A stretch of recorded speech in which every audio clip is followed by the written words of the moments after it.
Hello everyone, आज हम इस वीडियो में बात करेंगे difference between national parks and wild life sanctuaries. उसके बाद हम देखेंगे बायोस्फीयर रिजर्व्स क्या होता है। देन हम नेशनल पार्क्स और वाइल्ड लाइफ सेंचुरीज से रिलेटेड कुछ इंपॉर्टेंट क्वेश्चंस को देखेंगे जो कि सभी एग्जाम्स के पॉइंट ऑफ व्यू से काफ़ी इंपॉर्टेंट हैं। So let's begin with the topic.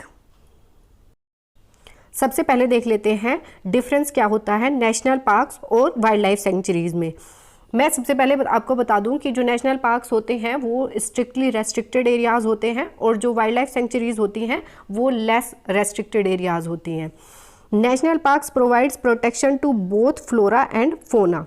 जो नेशनल पार्क्स होते हैं वो प्रोटेक्शन प्रोवाइड करवाते हैं फ्लोरा और फोना दोनों को। फ्लोरा क्या होता है, जो भी वहाँ पर प्लांट्स ट्रीज होते हैं तो वो क्या होते हैं, वो होते हैं फ्लोरा, और फोना जो भी वहाँ पे जितने भी वाइल्ड एनिमल्स होते हैं वो कहलाते हैं फोना। तो जो फ्लोरा और फोना है दोनों को प्रोटेक्शन प्रोवाइड करवाने का काम कौन करता है, नेशनल पार्क्स करते हैं। Wildlife sanctuaries provides protection and favourable conditions to wild animals only. जो वाइल्ड लाइफ सेंचुरीज होती हैं वो किसको, जो हमारे वाइल्ड एनिमल्स हैं सिर्फ उनको प्रोटेक्शन और फेवरेबल कंडीशंस प्रोवाइड करवाने का काम कौन करती हैं, वो करती हैं वाइल्ड लाइफ सेंचुरीज। इसमें फ्लोरा इंक्लूडेड नहीं है। Grazing is not allowed. जो पशुओं की ग्रेजिंग होती हैं वो नेशनल पार्क्स में अलाउड नहीं होती है, और जो वाइल्ड लाइफ सेंचुरीज हैं उसमें आप ग्रेजिंग करवा सकते हैं, यानी कि पशुओं को चरा सकते हैं। Cultivation of land is not allowed. Cultivation यानी कि आप खेती नहीं कर सकते नेशनल पार्क्स के अंदर, लेकिन जो वाइल्ड लाइफ सेंचुरीज हैं उसमें आप कल्टीवेशन ऑफ लैंड कर सकते हैं, right. Private ownership is not allowed. Private ownership जो नेशनल पार्क्स होते हैं उसमें आप प्राइवेट ओनरशिप नहीं ले सकते लैंड की, यानी कि आप उसमें ज़मीन नहीं खरीद सकते। प्राइवेट ओनरशिप अलाउड होती है किसमें, वाइल्ड लाइफ सेंचुरीज में। Boundary is well demarcated. National parks और वाइल्ड लाइफ सेंचुरीज दोनों की जो बाउंड्री है वो वेल डिमार्केटेड होती है, राइट। अब बायोस्फीयर रिजर्व्स देख लेते हैं क्या होता है। Biosphere reserves are the biggest entity among the three. जो बायोस्फीयर रिजर्व्स होते हैं वो बिगेस्ट एंटिटी होते हैं तीनों में, national parks, wildlife sanctuaries और बायोस्फीयर रिजर्व्स में। बायोस्फीयर रिजर्व जो है वो बिगेस्ट एंटिटी होती है जिसके अंदर दोनों इंक्लूडेड होते हैं, नेशनल पार्क्स भी और हमारा वाइल्ड लाइफ सेंचुरीज भी। Restrictions in decreasing order. देखिए जो नेशनल पार्क्स हैं वो ज़्यादा रेस्ट्रिक्टेड होते हैं, वाइल्ड लाइफ सेंचुरीज उससे कम होते हैं और बायोस्फीयर रिजर्व्स उससे भी कम होते हैं। तो ये जो हमारा ऑर्डर है ये डिक्रीजिंग ऑर्डर है। नेशनल पार्क्स में रेस्ट्रिक्शंस ज़्यादा होते हैं, वाइल्ड लाइफ सेंचुरीज में उससे कम होते हैं, और जो बायोस्फीयर रिजर्व्स हैं उनमें उससे भी कम होते हैं, राइट। अब देखिए टोटल इंडिया की जो लैंड है उसका 1.35% किसने ऑक्यूपाई किया हुआ है, वो नेशनल पार्क्स ने ऑक्यूपाई किया हुआ है। वाइल्ड लाइफ सेंचुरीज ने 3.58% ऑक्यूपाई किया हुआ है टोटल इंडिया की लैंड का, राइट। अब देखिए जो total number of national parks है इन इंडिया वो कितने हैं, 106 हैं। Total number of wild life sanctuaries in India कितने हैं, 567 है, 567 है। Total number of biosphere reserves in India कितने हैं, ये हैं 18, राइट। नेक्स्ट है, अब देखिए यहाँ पर कुछ क्वेश्चंस मैंने ऐड किए हैं जो कि काफ़ी इंपॉर्टेंट हैं एग्जाम के पॉइंट ऑफ व्यू से। ऐसे पूछ लेता है पहला नेशनल पार्क्स कौन सा है, स्मॉलेस्ट कौन सा है, लार्जेस्ट कौन सा है, तो इसको देख लेते हैं।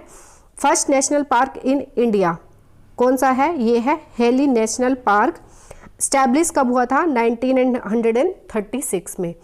इसको अब किस नाम से जाना जाता है, जिम कॉर्बेट नेशनल पार्क, और ये कहाँ पर है, ये है उत्तराखंड में। पहले इसको हेली नेशनल पार्क के नाम से जाना जाता था जब ये स्टैब्लिश हुआ था 1936 में। अब इसको जिम कॉर्बेट नेशनल पार्क के नाम से जाना जाता है, और ये कहाँ पर है, उत्तराखंड में। जो पहला नेशनल पार्क है याद रखिएगा, जिम कॉर्बेट नेशनल पार्क। अब smallest national park in India कौन सा है, ये है south button island national park in Andaman and Nicobar, और इसका एरिया जो है ये है 0.03 स्क्वायर किलोमीटर। याद रखिएगा smallest national park in India कौन सा है, south button island national park है, छोटू सा है, ये है 0.03 स्क्वायर किलोमीटर इसका एरिया है, राइट। नेक्स्ट है largest national park in India. Largest national park है हेमिस नेशनल पार्क, और ये कहाँ पर है, ये है लद्दाख में। 4400 स्क्वायर किलोमीटर इसका एरिया है। सबसे बड़ा कौन सा है, हेमिश नेशनल पार्क, याद रखिएगा, लद्दाख में ये लोकेटेड है। नेक्स्ट है first marine national park in India. Marine national park कौन सा है, कच्छ में है, गुजरात में पड़ता है, और इसका नाम भी क्या है, मरीन नेशनल पार्क।